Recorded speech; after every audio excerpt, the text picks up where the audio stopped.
Atom bombasının tarihi, insanlık tarihinde hem bilimsel ilerlemelerin hem de yıkıcı sonuçların bir arada yaşandığı karmaşık bir süreci içeriyor. Her şey, 20. yüzyılın başlarında atomun yapısını anlamaya yönelik çalışmalarla başladı.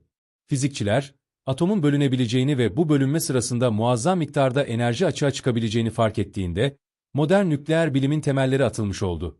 1938 yılında Alman kimyagerler Otto Hahn ve Fritz Strassmann, uranyum atomunun nötronlarla bombardıman edilmesi sonucunda bölünebileceğini, yani nükleer fisyonun gerçekleştiğini kanıtladılar. Bu keşif, nükleer enerjinin hem barışçıl hem de askeri amaçlarla kullanılabileceği fikrini doğurdu. Ancak o dönemde dünya, 2. Dünya Savaşı'nın karanlık gölgesi altındaydı ve bu bilimsel buluş, savaşın seyrini değiştirebilecek bir potansiyele sahipti. 1940'ların başında Amerika Birleşik Devletleri, Almanya'nın atom bombası geliştirme çabalarından endişe ederek Manhattan Projesi'ni başlattı. Bu, tarihin en büyük ve en gizli bilimsel projelerinden biriydi. Projede dünya çapında seçkin bilim insanları yer aldı. Aralarında ünlü fizikçi J. Robert Oppenheimer de bulunuyordu. Projenin amacı, atom bombasını geliştirmekti ve bu uğurda binlerce kişi çalıştı.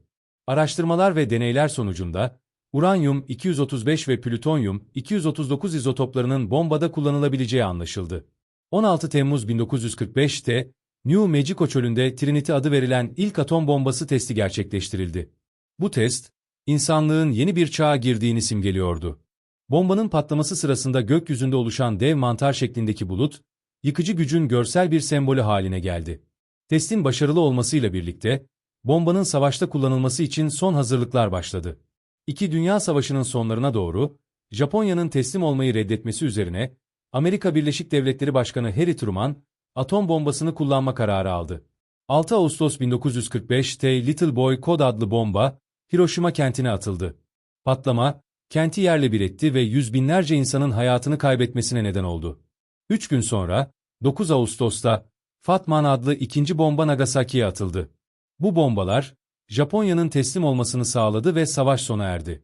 Atom bombası, yalnızca savaşın sonlandırılmasında değil, aynı zamanda Soğuk Savaş'ın başlamasında da önemli bir rol oynadı. Amerika Birleşik Devletleri'nin ardından Sovyetler Birliği, İngiltere, Fransa ve Çin gibi diğer ülkeler de nükleer silah geliştirdi. Bu durum, küresel çapta bir silahlanma yarışını tetikledi. Atom bombası, yıkıcı gücüyle insanlığa büyük acılar getirmiş olsa da, aynı zamanda nükleer enerjinin barışçıl kullanımına dair tartışmaları da beraberinde getirdi.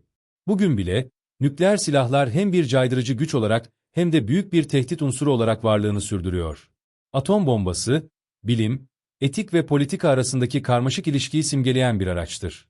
İnsanlık, bu yıkıcı gücü kullanarak tarih yazmış olsa da, onun getirdiği sorumlulukları ve sonuçları anlamaya devam ediyor. Bu tarih, hem bilimsel ilerlemenin hem de onun nasıl kullanılacağının önemini anlamamız gerektiğini gösteriyor.